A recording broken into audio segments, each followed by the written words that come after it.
Welcome, everybody. Thank you for joining us today for the Making the Dream of Synthetic Biology a Reality panel. My name is Tim Ingersoll. I'm with BioScribe Communications. I'd like to first introduce our moderator, Julianna LeMieux, who is the Deputy Editor-in-Chief of Genetic Engineering News, who's going to moderate our panel today.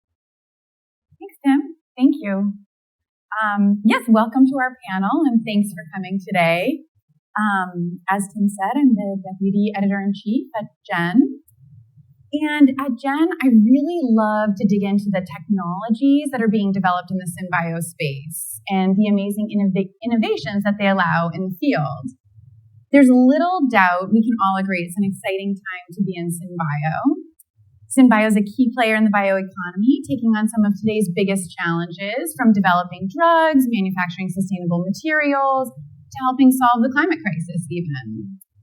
The field has seen enormous growth over the past few years, both in scientific innovation and in financing. So today we're going to focus on a very hot topic in synbio, DNA synthesis, and discuss efforts to overcome the biggest challenges impeding the development of synthetic DNA. We'll also talk about the impact that the progress in DNA synthesis will have as synbio is poised to help address these big challenges today. To do that, I'm joined by 4 industry experts. So first, I'm joined by Matt Hill, the founder and CEO of Elegen, on the end here. Also, Elaine Shapland, head of build at Ginkgo Bioworks. Madoo Varma, the vice president of strategy and business development at DNA Script.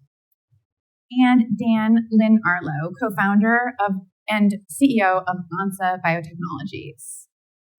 So before we dig into the details, we'll start with the big picture. And you're all working in synbio. You're mostly working in DNA synthesis, a fast-moving field full of innovation. And DNA writing is really on the bleeding edge of synbio.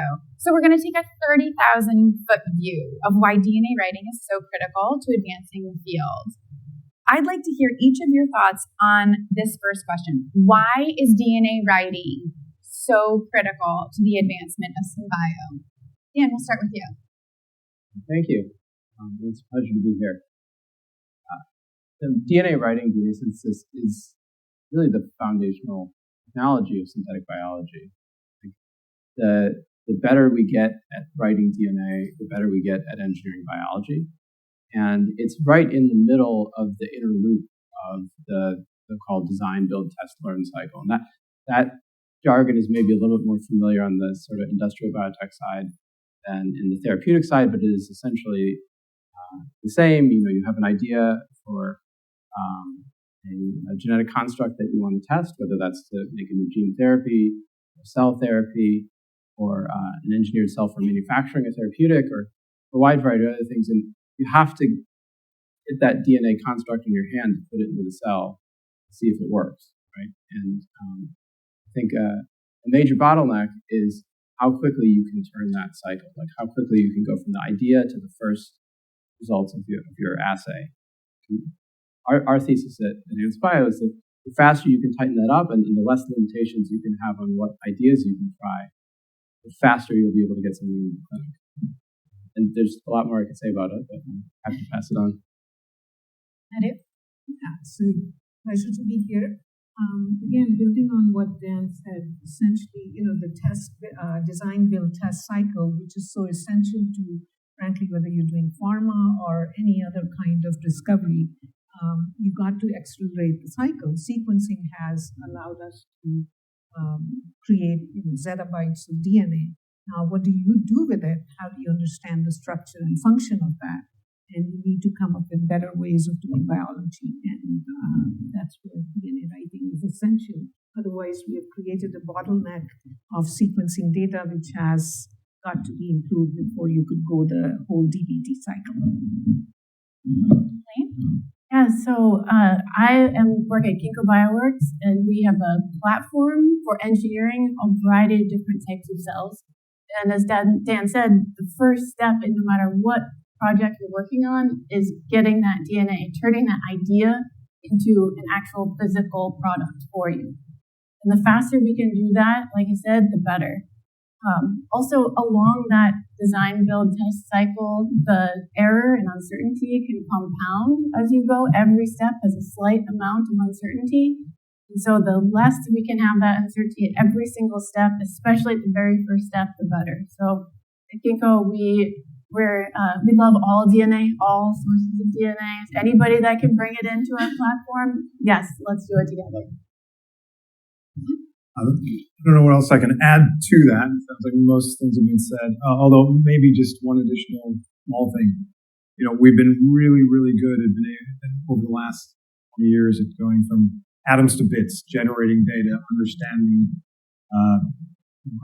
the material and the processes that we deal with every day. Now we've got to figure out a way to go from bits to atoms very quickly. That's part of that broader picture, some of the jargon that some of the folks in the field are using. Just being able to turn that design, build, test, learn wheel very, very quickly to make as much progress in the smallest amount of time. Okay, terrific. Thanks so much. So, and I just want to clarify something for the rest of our conversation too. And Dan, I'll put this to you first, but anyone can chime in. I mean, DNA is DNA, right?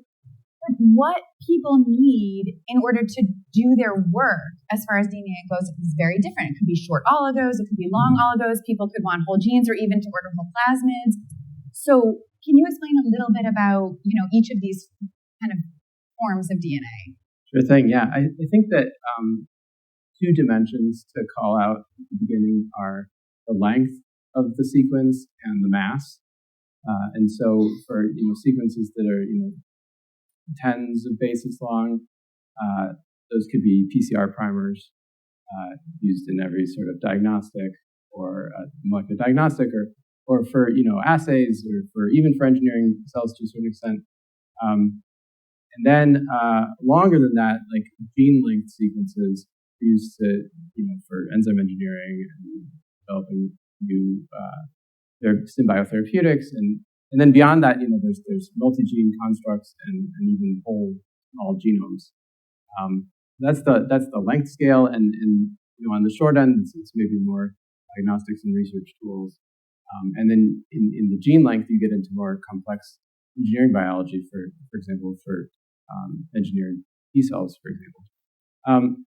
On the mass scale, you have therapeutic oligos like ASOs that, in order to really translate to the clinic, you might need grams or more.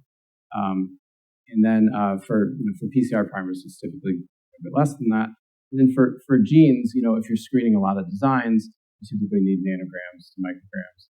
But then to translate some of those things into a scaled up therapeutic, you might need to go to, say, an Aldevron or someone make milligrams to grams, multiple grams of a plasmid. Those are two scales, and there's two other dimensions that you could project on. One is maybe the accuracy, the purity of the product, and another is the manufacturing processes. But I'll leave those off. Okay, and I'm sure we'll get into the challenges of each of those. I'm sure they each have their own challenges as we go. So let's talk about where DNA writing is right now. People have been ordering oligos for decades. So what I want to touch on is what's changed in the last 5 years. Matt, do you want to take that one? Sure. Well, historically, right, we've actually been shipping oligos since the 80s, right, for traditional PCR and similar sorts of application. PCR itself was invented in the 80s. Then more recently in the mid-2000s, later 2000s, we developed the ability to make longer and longer DNA as there became a stronger interest in engineering genomes and modifying biology. And so the market is now pretty well saturated, frankly, in the short end of that scale. 500 to maybe up to 2,000 base strings of DNA. Oligos are readily purchased on the open market. But in order to really have an impact on modifying genomes and developing new therapeutics, there's a real need to go much longer and potentially, as Dan mentioned, provide higher quantities of DNA, higher accuracy DNA. A lot of what's delivered today, even in the last 4 or 5 years, DNA up to about 1,500 or 2,000 bases readily available, but the quality tends to be quite low. So errors accumulate in the manufacturing process, and that product is essentially half-baked, and it often goes to customers, and the customers have to instantiate their own internal biofoundries, their own FTEs, to manipulate that DNA into this sort of final state that can be used in their cells or in their processes. And that's really where I think the future of this field is, that we get closer and closer to that end product that the customer actually needs that can be dropped directly into their process. So we want to move away from this sort of very half-baked material shipped today. Okay, perfect. And a great segue, because I definitely want to focus on the user perspective. So Matt and Madoo and Dan, you're all making DNA, but Elaine, your company, Ginkgo, is using it all the time among many, many other different companies. So, and it's being used, SynBio's the topics are so broad, right? It's pharma, fashion, food. I'm sure I'm forgetting, other ones. So from the user perspective, what do you think are the most exciting applications right now for all this DNA that's being made? Yeah, you're right. There is a lot to be remembered. I wrote down a few of our interesting ones because I cannot keep track of all of the ones that are on our platform at the moment. We have an enzymes project, gene therapy with Biogen, we have living microbes with SynLogic, we have beauty with Archaea, we have animal food protein with Motif, and we have a bunch of agricultural projects with Bayer. That's just like the highlights that you can find in our press releases. There's many more going on. What they all have in common, though, so what we're trying to look for is commonalities between each of those different projects, and then build our own internal processes so that we can have our sustainable platform to serve a variety of different needs. When you divide up the work that way, you do see that there's a bulk of work that fits all the use cases that you just mentioned. We have, workflows for the fast, low quality oligos. We have workflows for the longer DNA that we want to put in an entire pathway. So exactly, if we can get the entire pathway in on one order, that is better for our customers. It's better use for our own employees. We can put them to work on the next biggest bottleneck. So use for all these sorts of DNA.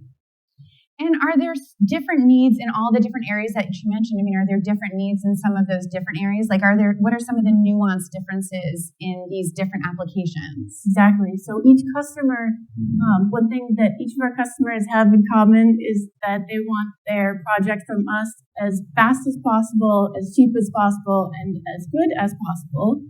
But each of their pathways, each of their engineering needs differ slightly. So sometimes they'll be asking us to optimize an enzyme with long repeats or really tricky sequences in between. You guys probably, you get all the nasty stuff that we send to you. But it does kind of like, if you look across, we have unique challenges that are served by each of our different DNA providers. We do love to diversify our sources of DNA and have you guys specialize in your best areas. If I may add to what you were saying, absolutely agree with you. And in terms of what we are seeing, because we actually sell a system outside as opposed to offering services, that pharma customers especially like to bring it in-house. And if you were frankly doing precision vaccines or infectious disease vaccines or other drug molecules, people want control of the whole supply chain. Not just, of course, performance is really the table stakes, but how can you, in the pipeline, fine-tune every piece of the puzzle and make it faster, cheaper, better, of course, but at the same time have the security, the control, and the performance they're looking for. And COVID pandemic avidly demonstrated that. Can you, for future pandemics, for example, can you really contain a pandemic before it becomes one? Can you make it endemic? So in order to do that, you really, for example, need to do nucleic acids on demand, like DARPA and Welcome Week we're trying to do, and DNA script partners with them to make sure we are really positioned for that. So that's interesting, Madoo, that the pharma, because now SynBio and drug development is really become super hot. And are you saying that like their DNA writing necessities would be actually quite different from some of the other fields that we're talking about? Absolutely. And I hear it all the time that they would like to, they like control of their stuff. And it depends, if you were a small biotech which can't afford, then of course a lot of times they don't want to deal with it. And I'll just get it ordered because they're dealing with one or two things. But if you are somebody who is actually it's their staple food, core business, they don't want to take chances. And they're doing a lot. We're also seeing a lot of interest from the pharma space. I think it's particularly relevant to this crowd, and this constellation of features that we here at Madoo verify this. Basically, a combination, especially for vaccines, and vaccines are getting longer, so long DNA, very high accuracy, and speed, and that combination of those three things all at once, which sort of traditional manufacturing, DNA manufacturing processes have trouble actually producing. So we're seeing that sort of trend in the pharma industry because of this need now, especially with COVID, as sort of the event that triggered a lot of this strong interest. Just being able to produce these vaccines very, very quickly. And then you've got new treatment paradigms coming down the pike, right, around personalized therapeutics, oncology, vaccines, and individualized TCR therapies, for example, all of which have to be made very, very, very quickly in order to actually be serviceable. Dan, were you going to add something? I was actually, this is building on what Elaine and what you all had to say just now. One other dimension that I just barely alluded to before, but I think is really important, is that although certain types of gene synthesis are more or less commoditized, not all sequences are equally easy for the major vendors to manufacture. And those sequences get called complex, which just means hard for Mr. IDT. And yet those types of sequences are increasingly important for the next generation of some biotherapeutics. For example, if you're trying to engineer tissue tropism of some sort of gene therapy, you may want to test a whole bunch of different promoter sequences or enhancer sequences, regulatory elements, make sure that your gene of interest is expressed in the tissue that you want to hit and not in the other tissues.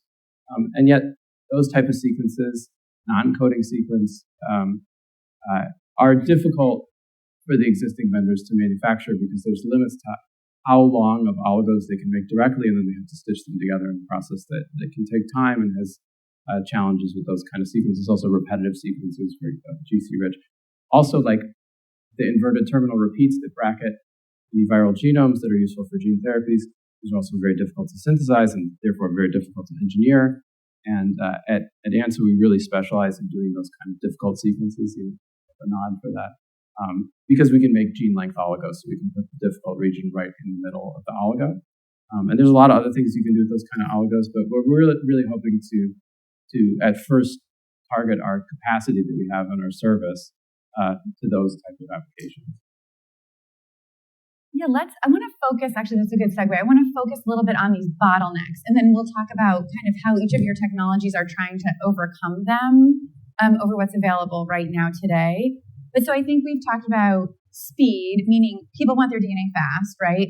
Length, so some people really want longer pieces of DNA. Accuracy, cost, and these tough regions that might be hard to get otherwise. So Elaine, from your perspective as a user, you could pick one of these, what would it be? I think I know what you're going to say, but all of them. Well, I'm going to add one first. Oh, okay. I didn't get them all. The throughput. Because the rest of our platform has a lot of space to test all of the designs that we could come up with from piece of software that says, okay, here are billions of candidates. Okay, cool, let's order them. But then we'll overwhelm our DNA providers. So throughput is another one. If of all of them, I want all of them. But yeah, accuracy, because then I don't have to rework it. I can, like you said, I don't have to QC. I don't have to dedicate people to QC the downstream. I can just go right into that screen. Okay. All right. I've had a customer say to me, cheap wins. But it could be different. Yeah, please. So, and I'll ask Elaine to verify this. we see this. There's a lot of very entrenched thinking in this business because the existing suppliers have been very, very, very focused on cost. And it is, as I forget who it was alluded to, I think it was Elaine, said, everybody wants fast, good, and cheap all simultaneously. The technologies, we are collectively on the bleeding edge of this, of new technologies that are going to drive some of these other parameters, not just cost. And so a lot of us on the stage are, because it's new technology, it's a higher price point than some of your traditional material. And what we are seeing is a lot of folks have already built and already established their internal biofoundries. And there's a lot of sunk costs. They've got a budget for the amount of DNA that they can actually purchase every year, for example. But they're actually spending, and that's the tip of the iceberg, actually spending a heck of a lot more than that in their biofoundry and in the FTEs, between the facilities, the FTEs operating that biofoundry. And they're actually spending more money and more capital in using their own internal biofoundry than they would at purchasing DNA from any of the suppliers we see on the stage, frankly.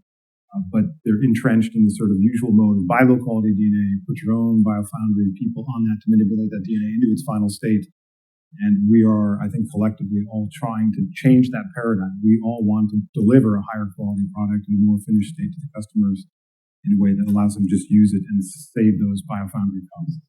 Well, and also let's talk, I want to get into each of your technologies and how they are changing that paradigm. And also, because they're all, as you said, on the bleeding edge and new, that cost may be a different conversation 5 years down the road, right, from what it is right now. So that's also, good to keep in mind. So let's talk about how we're going to address all these problems, right? Length, cost, complex areas of DNA. So the biggest players in this space at the moment, use the tried and true method of phosphoramidite chemistry, but now enzymatic synthesis is really up and coming. So who would like to describe the difference maybe in enzymatic versus phosphoramidite chemistry? Yeah, you guys are the team enzymatic over here. Yes. So the dream of doing enzymatic synthesis actually predates phosphoramidite chemistry. I think there's a comment at the end of a JVC paper in 1961, and that paper was describing this enzyme terminal deoxynucleotide transferase, which is a polymerase that makes DNA from scratch instead of copying. There's a throwaway comment at the end of the paper that was like, if we could only get this enzyme to add one base and then stop, and we could do a stepwise synthesis to make oligos. And then now here we are, 80 years later, and it's finally becoming a reality, with some other ones. And so one key difference is how you get the enzyme to actually add one base and then stop. And it's basically the only enzyme in the business that we're all using variations on. But before I go into the how, so phosphoramidite chemistry, chemical oligonucleotide synthesis, got us the biotechnology revolution that we're in the middle of today, and I have a lot of respect for it. But it has certain disadvantages, including that it has a toxic solvent-based waste stream, and every step slowly damages the DNA a little bit. So that doesn't really come to be a huge problem if you're making PCR primers. But if you're trying to make 1,000 mer, 1,000 mer is going to be trashed by the time that you're on cycle 600 or something, probably even cycle 400, because that first base is getting hit with all the reagents every time. And the second base is getting hit, 999 times with all the reagents and so on. And so because the reagents are damaging the DNA, there's a limit to how long of the oligos you can make, and that tailors it for different applications. So the promise of our enzymatic synthesis method is that it's fully aqueous, neutral pH, all entirely done by enzymes. And so there's no DNA damage that's occurring during the synthesis. And so all we have to do is push the stepwise yield as high as we possibly can to make extremely long oligos. And those oligos could be gene-length oligos, and you can use them potentially as a substitute for a gene fragment, or you could stitch them together into a larger construct. Or you could make extremely high diversity pools of those oligos, like hundreds of thousands in a chip-based synthesis for antibody or cell engineering. There's a lot you can do, and then you don't have to deal with the waste stream. If I can add to that, which Dan very nicely described. One is, of course, the sustainability and the whole market, given the whole global push for sustainability. That's very important. But even beyond that, the enzymatic DNA synthesis, if you're talking about throughput and talking about not just building few genes and going beyond that. So from our perspective, we have actually taken the enzymatic DNA synthesis and put it into design for manufacturability, if you will, so that it's a system. And in addition, we are working towards CMOS and inkjet partnership programs where we can actually scale it beyond where it is today. Our system can do certain throughputs, but we want to take it beyond that. So because it's a platform, enzymatic DNA synthesis can be applied to different platforms. Yeah, I want to ask a little bit more about the platform because it's a little bit of a different way to approach DNA synthesis for a user. So you said that you're focused on throughput, but what are other, why else would it be important to be able to make DNA in your own? I mean, I know you were mentioning in the clinical space this might be important, but what are other reasons why you might want to do it in-house right there? So let me back up. It's a great question. I think one of the things which Dan pointed out, that phosphoramidite chemistry is not for everybody. Not everybody can set up a system and start because of all the chemicals and sustainability issues, and it's more complicated. So if you go back to the fact that enzymatic DNA synthesis, one, it's a lot easier to do, fewer steps, and within an overnight system, you can make, for example, we have shown proof of concept up to 300 base pairs already. And if you can increase the throughput from 384 to then going to higher levels, it adds huge value for doing it internally, because especially for the companies which want control and security, have a higher throughput.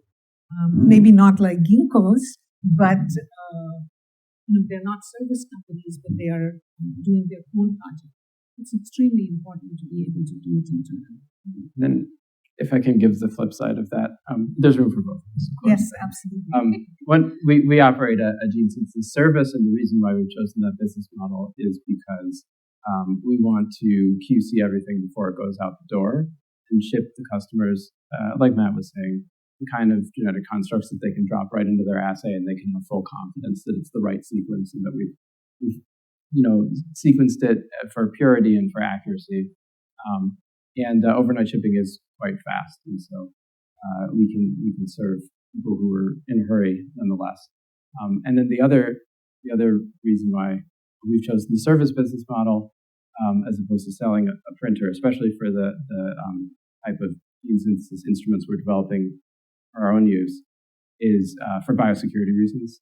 These are intrinsically dual-use technologies, and it's really important to us, I'm sure to all of us, to make sure that these technologies are used responsibly. And so, as a service, we can screen every order that comes in for potential biosecurity risk and make sure that we don't manufacture anything that looks dicey or is on a control list, and also, of course, vetting customers for the same. Okay, and before we talk I think we're going to talk a little bit more about biosecurity, so thank you for bringing that up. But before we do that, we had Team Enzymatic and Team Phosphoramidite is not here, but we all know that synthesis. But those are not the only two ways to kind of skin the DNA synthesis cat. So can you tell us what Elegen is doing, which is neither of the two? Yeah, we're actually agnostic to the chemistries, and our core technology can actually work with either. But we approach it from a totally different perspective. We're really, really focused on the customer needs around wanting to have this fully baked product, whatever that might be. It's perfect DNA or very long DNA, or a combination of long and perfect and speed. And we have a lot of other, the oligosynthesis step going from nucleotides to the first single strand of DNA is just, in many cases, the first step of a series of additive manufacturing processes. And we really took sort of a systems engineering level view to this whole problem and started addressing a lot of the bottlenecks at other steps of that process. So we're actually less concerned about that initial step because we can achieve very accurate DNA very quickly, very long, because we've made improvements at the rest of the process downstream of it. And so our focus is really on a collection. It's not actually a single innovation. It's a handful of different innovations at various points in the downstream processing, which is, to some extent, a very scalable, very high throughput version of what a lot of companies do today when in their biofoundries they take these low quality inputs and they do this manual version of perfecting that DNA. We just have that at scale operating in Elegen. Yeah, I want to build on that because we're talking a lot about making DNA, but what I want to kind of blow it up for a second and think about what other areas of this space we need to innovate on in order to really empower synthetic biology, like the end of the road here. So can you talk a little bit more about that? Well, so I think it just depends on the audience here. And so in SynBio, in synthetic biology, we'll take ag and sort of new products and new pathways in genome engineering. They tend to be, and Elaine can correct me where she disagrees, they tend to be more focused on length and accuracy because they're rewiring the genomes at some level. But there's still needs in the pharma space, and we're seeing that around scale. So can you please get me and potentially some, to a degree, some complexity as well. Right? Can you get me a collection of RNAs or genes with a collection of different promoters and terminators that are all very complex and hard to make? And you not only make those fast and very accurately, but we also need them at higher and higher quantities. And that's a dimension that Dan raised earlier on, because people need to be able to scale up in terms of the mass that satisfies their downstream testing needs, whether that's just basic laboratory testing or going into animals or eventually humans. So scale is a big component that also needs to focus. I think if I could add to that, in terms of, obviously there are a lot of areas one could think of on the design side as well as the test side, which will create the bottlenecks. But from at least the customers I've heard from, if you take the standard products which are available today and codon optimization becomes one of the issues, partly because some customers actually don't want you to do anything with it because they like the control and they don't want you to know what's going on behind the curtain. But at the same time, maybe this will segue into the AI question, but there are needs there, as well as on the downstream functional side, which once you solve the writing problem, then how are you going to retrieve? If you were, for example, talking about DNA storage, then it's a total ballgame. And that, of course, is a pipeline dream today. I'm sure you all would agree, but we could go on. I'll stop there. Well, let's talk a little bit about AI since you brought it up. What is the role of, I think we have to mention AI. I don't think we're allowed to leave a panel at BIO without talking about AI. So, what role is AI going to play in this industry, or is playing in this industry, I should say?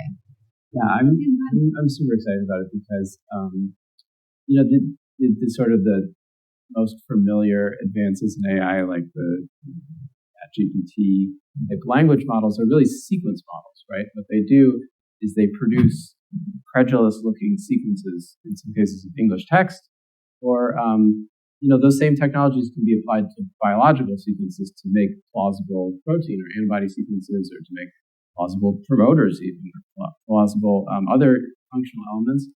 And it's really exciting to think that these tools will give people more and more ideas to try. And of course, that helps me because they need DNA to reach those ideas. And so I think that that's only going to be a further driving force on scale, because these models can just spit out tons and tons of ideas. So on AI front, again, if you look at it in the context of singularity, if you will, where there's going to be a critical mass of things once different technologies come together, there's no going back. And supposedly we're going to reach that point sometime between 2030 versus 2045. And AI not only impacts synthetic biology, drug discovery, of course, is hugely benefited. For example, I used to do preeclampsia, just shooting in the dark, trying to figure out what biomarkers. In the last 20 years, just big data mining has given preeclampsia marker. There were 2 companies sold on it.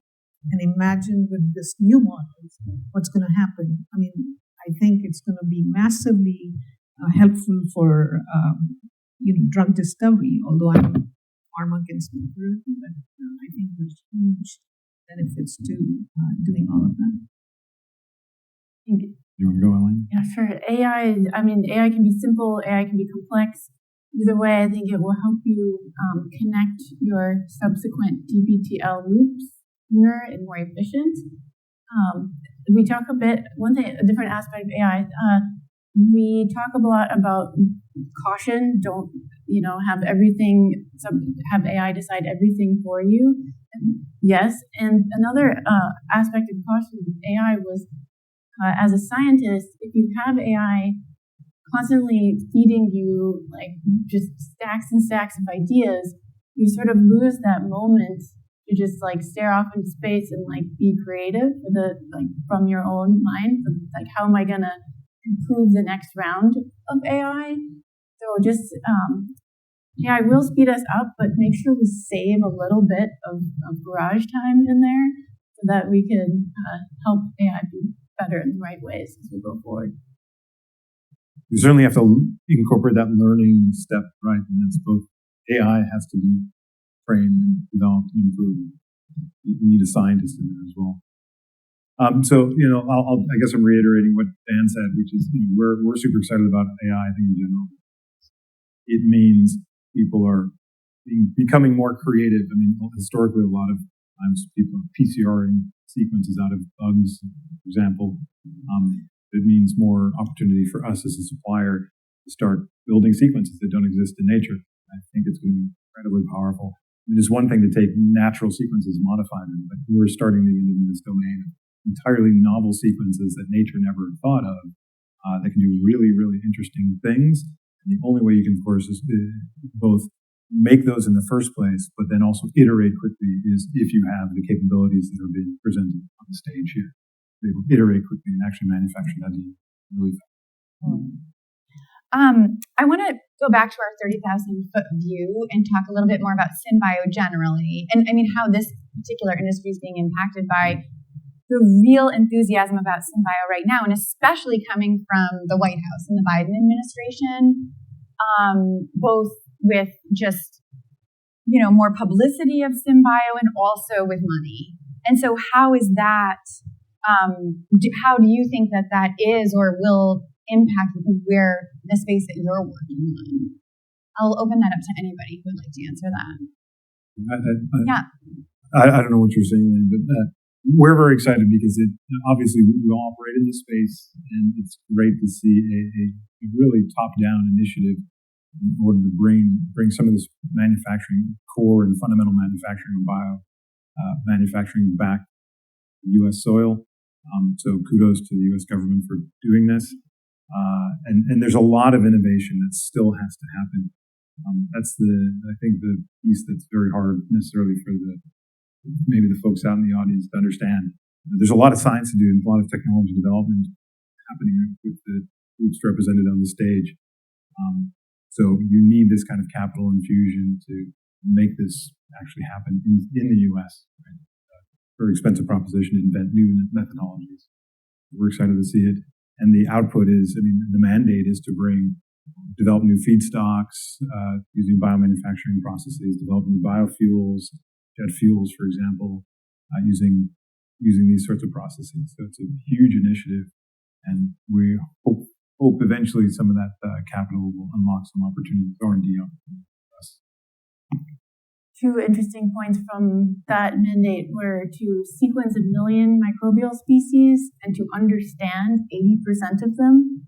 So that is great for us because we love to understand, but understanding doesn't just happen with just the sequence. There's lots of testing and re-engineering that needs to happen when seeking to understand each of those microbial species. So that's where we all come together in terms of building the DBTL together. Great for visibility too. Sometimes it's hard to explain what we do for a living. You do what? And so to have this out in the press and say that's what we do is pretty neat. Yeah, and SynBio is such a broad umbrella that it's easy to get confused about what it is. People use the term to mean a lot of different things, but essentially it's everything you can do with biology by programming it, right? And so there's the whole sustainability, biomanufacturing, resilient supply chains for chemicals and materials and foods angle, which is very important. But the COVID vaccines are synbio, CAR T is synbio, gene therapy is synbio. This is all synbio, right? And the therapeutic applications don't need the synbio label, or they don't need to sort of wave the synbio flag per se, but they are essentially synbio. And engineering a CAR T cell to activate in a particular context in response to some signals to not go haywire, creating a big immune response in the wrong part of the body. That is exactly synbio. That's programming the cells with more and more complex DNA to get the more and more complex phenotype. And so, I think some of the most exciting applications are typically not under the synbio banner. They are. I will add to that. You mentioned that there is a focus on 80%, understanding 80% of the microbial genome. That's essential, just from the perspective of that we don't have enough antibiotics with all kinds of, drug resistance, that nothing in the last 50 years has been developed. So imagine getting that visibility from the White House and getting synbio to play. And synbio can play a major role. I think Matt alluded to the fact that, especially for antibiotics, you need to come up with novel sequences, which may not even exist in nature, to play with them synthetically and figure out which could actually become the antibiotic of the future and will help humankind, if you will, and animal kind, I guess. Yeah. No, I think also what you were saying, Dan, about the kind of labeling it, like if you have a microbiome drug, it's a microbiome drug and you know it. And if you have, this drug, but everybody always says, the first mistake of don't try to define synbio, right? Because it's just hard to define, but if you don't define it, then you can't label anything. And so we need to come up with a way to label those wins, like you're saying. So I think that was spot on. I also want to mention, so we're just at about 15 minutes to go, and there's microphones in the middle here, so we can keep talking, but please, if you have questions for our panelists, please come up to the mic and feel free to ask as we go. So, but I guess we'll keep talking, and then, I have questions. I'm sure I'm not the only person in the room who has questions. Sure. Yeah, go ahead. If you could just picture a little bit more for me, what are the benefits of doing long DNA? And then what is the challenge? You can't make it too long because something happens, just looking for more clarity there. Great question. Benefits is that I can design an entire pathway and integrate it into the target genome in one round, rather than or I don't have to pre-piece it together and then put it into the genome. So all that makes the project faster. Challenges? Yeah. Like you said, at each of those steps, there mistakes can happen too, right? Exactly. So it's, go ahead. Yeah, exactly. So as you actually try to physically manufacture longer and longer DNA, basically, even to 1,000 bases, the errors that accumulate. And there's a whole fairly laborious process that allows you to sort of isolate a perfect molecule and fish that out from this milieu of error-riddled molecules. And that just gets worse the longer you go. And then so what folks do today is it ends up being this sort of hierarchical process of going into and out of cells to build longer and longer stuff. And that ends up taking a lot of time, and that's what Elaine's alluding to. And the ideal thing is you can place an order for arbitrary length DNA, get that DNA, and it is perfect, and it is as long as you need it to be for your processes. You get it, you drop it in your test cell, you run your experiment, you get data and analyze, and you do it again. And so it just gets harder and harder as the DNA gets, especially as it gets to the thousands, tens of thousands, and then higher. It's much, much harder to manipulate and handle. And so we, for example, are developing methods that allow us to do that, deliver very, very accurate data very quickly. So I would add to that. You can look at it in the context of phosphoramidite chemistry, where the cycle efficiency, as Dan was saying, goes dramatically down once you go beyond a few hundred base pairs. So you're basically stuck. Then you have to stitch the DNA together. Enzymatic DNA synthesis is better. And so you can stitch pieces and make longer. And now if you look at it in the context of the function, again, it may vary for plant genomes, but a lot of the human stuff, people are trying to understand the function of genes.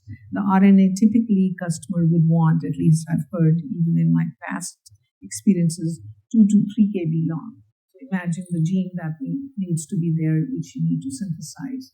So length is of course important, and the errors get cumulative, if you can replicate the error.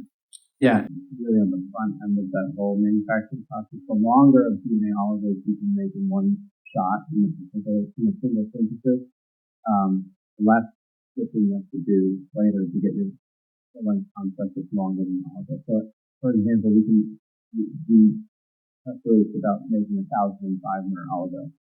You can fit a lot in there. You can fit a whole SCFP gene.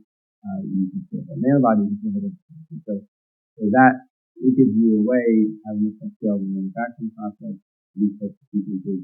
Then if you need to go longer than that, then you can stitch, right? I mean, everybody is, there's different ways of stitching, stitching. You don't need to stitch for us. Just order it. You can get it up to 7,000 bases. And so our thesis is that improving the front end of the manufacturing process will be a lever. I think if I could add to that when you look at DNA, typically it means traditionally customers put it in bacteria to push out the correct DNA. So and that needs to be the process. So eventually the goal would be to bypass all of that so that you get the correct sequence and then you can do something into the bacteria. Thank you for this great insight. I have 2 questions. One, in the space of genome sequencing. So there are actually technologies that are coming up. We're thinking of high-throughput sequencing, and that would basically, you'll have some compromise in terms of the specificity. So you might not be able to look into the single mutation. Do you see any trend in terms of the use case of doing a large-scale genome sequencing or doing very specific? And the second question is actually to Madoo. You mentioned about the DNA storage. So I'm coming from a reference to your church work on the storage, and I wanted to have a little more insight as to what trend you're seeing. Definitely find the synthesis of DNA not up to the mark, and you have to do the DNA storage and read it and basically encode it. I just wanted to learn a little bit more insight. Maybe I can answer the second question. Sure. Yeah. So on the second question, DNA storage, of course, important. That's my assessment. And DNA storage, especially given that I come from also Intel and I did DNA sequencing in Intel.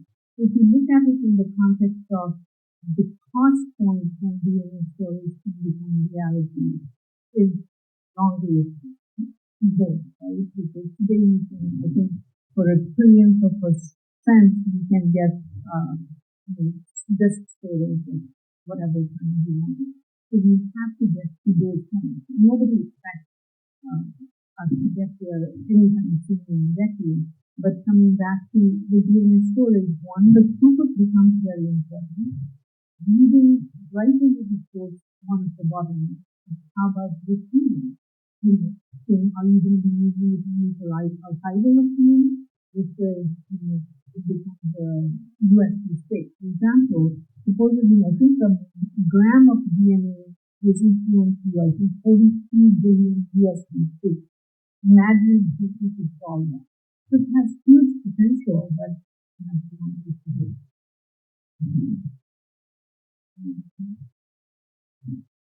I'll just say, I think we are not focused. My company is not focused on storage itself. It's interesting that you're watching that the characteristics of what we want to accomplish from a synthetic standpoint are very different than focus on storage, because we try not to solve the problem.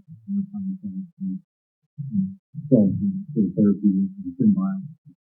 Storage and tolerate errors and error checking and super long sequences. Massively, when we say massive, really still like a billion-fold off of the multiplexing that one would need to achieve to make storage really even remotely viable. And that's a different problem. We've got the sequence.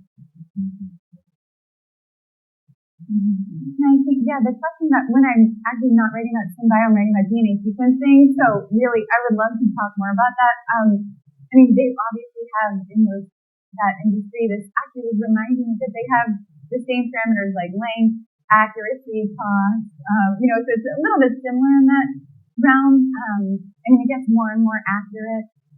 With every platform, almost with every new technique, it gets more and more accurate. But I feel like that might be a conversation for another panel, actually. And we only have a couple more minutes, and I just want to make sure that we get our questions. So yeah, so great. So for clinical and for commercial applications, we normally need covalently closed circular DNA, so plasmid DNA normally in grams, really. So my question is, how far away are we in time to get grams of plasmid DNA or even linear DNA manufactured with enzymatic process? Give us a call. Sorry? Give us a call. We can actually, so we have the ability to scale up our processes to provide linear DNA in very much larger quantities.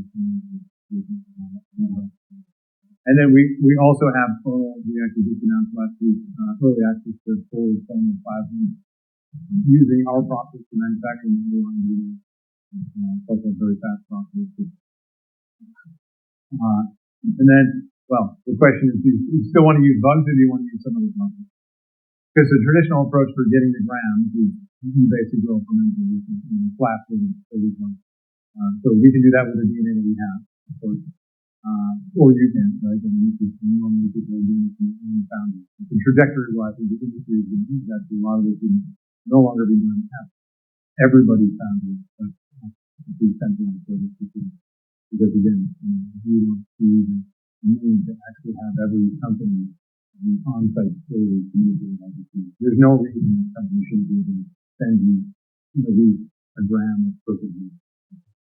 I think.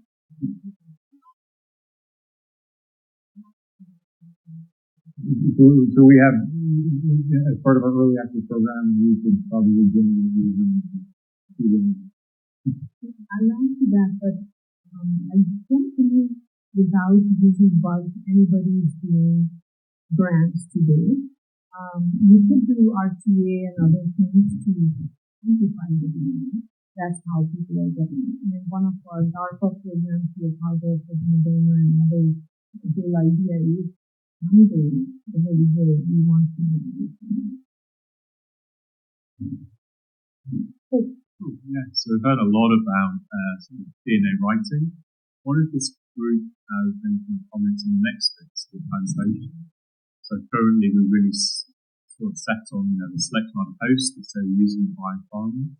What does this group think about where we might see things going in maybe cell-free synthesis, in kind of fully cell or artificial cells, fully artificial chromosomes, and with this here, and something you guys talk about, so fascinating to hear these thoughts. So I can comment at least on part of that. So the process that we use to make multi-cell-based DNA right now actually doesn't touch itself. Once we go over about 10 kb, we involve cells at the moment. We can actually find out some of the So we are looking at and potentially collaborating with folks who would do cell-free expression and provide the cell-free DNA. The interesting thing about cell-free DNA is you can make some things that would be toxic to cells. So it's an interesting path. I'm happy to tell you more if you want to read about it. But it is a very interesting path, and we bypass that. So I think keep our process very smooth, very people to get to achieve version access. Simplify the process. So second a lot of that. For synthetic chromosomes in particular, It's a kind of a nascent field, right? It's projects that we think like these chromosomes and the sort of mammalian stuff coming down that is going to be in that same spirit. And we've been getting a bunch of interest in those types of customers, more academic than industrial, because it's out there still. Because, the chromosome sequence that you want is the chromosome sequence specified in the computer, and it's not like you can fiddle it too much to make it easier to make it under to synthesize it. But chromosome, I think, kind of introduces those regions. That is the kind of stuff that we specialize in, and I think that, in terms of future symbiotic I think that more recoded genomes will be important for a variety of different applications. Whether that's on the biomanufacturing side, where you're trying to influence certain robustness or stage, if you're doing mammalian cells for manufacturing a gene therapy vector, for example, you might want to recode a lot of the genome and make it a better manufacturing platform. And a lot of that is going to be non-coding sequence, a lot of it is going to be stuff. So, yeah, definitely.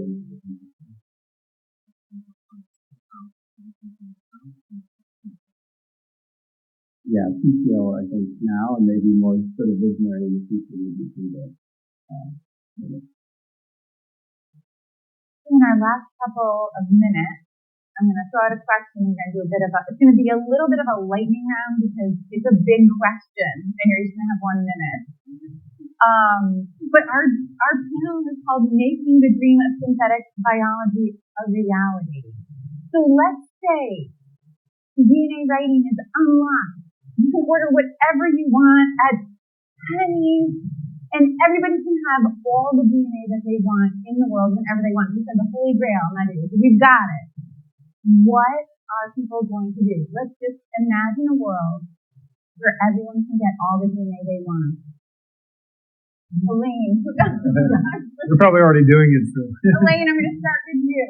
I have more than one student dealing with DNA at the moment because we can't get everything that we envision. All the genes are not in Kansas. So I would use that, all those genes would now focus on the screening. And now we would, if you think about, I'm starting to deal with, so if you think about this actually happening, then I can crank out more projects, more products in the same step. And we would have food, and we would have cosmetics, whatever you want. And we would have, we'd have commercial products, right, that are, and let's also think about the goal of Symbio, which is kind of like making a more sustainable, building with biology, right, making a more sustainable world. So that's what we would have in our. I think you're talking to scientists. We tend to be realists. There are people in our community who have the job of speculating 50 years out. I don't mention names, but flying cars and made out of DNA. I'm joking. No, but I think this is, look, in the next 5 to 10 years, there's a lot of things that we're really working on. And then I think Dan touched on it earlier. It's first recoding existing platforms, existing cells and existing organisms to do a better job in manufacturing different things. Right now, historically, and we're really kind of stuck with a handful of traditional model organisms that we use to do everything. And it's kind of words. There's lots of opportunities to go and look at the often different bugs that are out there and start reconfiguring for optimizing manufacturing approaches, biofuels, and products, and cosmetics, and rewire those things. We can't do it from scratch. It'll be good in the phase of trial and error and fast design-based technology. As we become masters of how does biology really work, I think in 30 years, we will start to have tools and capabilities to actually just predict how to build something entirely from scratch. So imagine little biofactories, entirely synthetic, to whatever. So it will trickle down to elementary schools, which we can use someday in little kits. And we could look at everything. I would ask you in one sentence, if I could say, understand biology, understand materials, and feel, and then feel the that is already make it sustainable. I don't think there's a better way to end this panel, honestly, Madoo. So thank you for that. I have nothing left to say. Thank you all so much for the great conversation. Thanks, Daniel. Thank you.